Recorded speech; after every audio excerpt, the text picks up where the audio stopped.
So, magandang umaga, tanghali at gabi sa inyong lahat ang nakikinig ng audio record na ito. Ang Bible verse natin for today is Philippians 3 verse 10.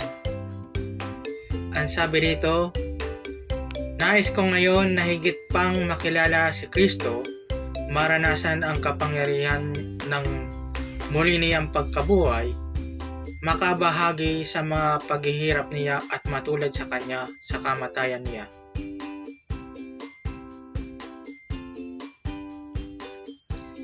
Second Corinthians 5 verse 20. Kaya nga mga sugo kami ni Kristo at sa pamamagitan namin nakikiusap ang Diyos sa inyo na manumbalik na kayo sa Kanya.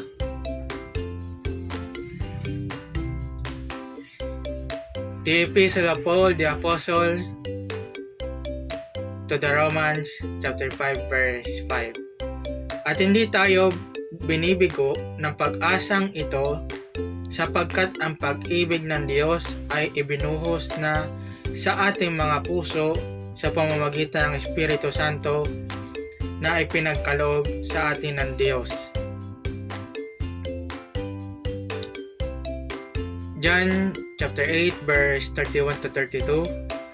Sinabi ni Jesus sa mga Hudyong sumampalataya sa Kanya, kung patuloy kayong susunod sa aral ko, totoo ngang mga tagasunod ko kayo.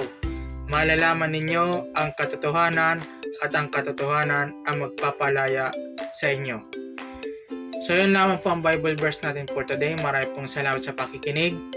Paki-like, share, and support na rin po itong audio record na ito.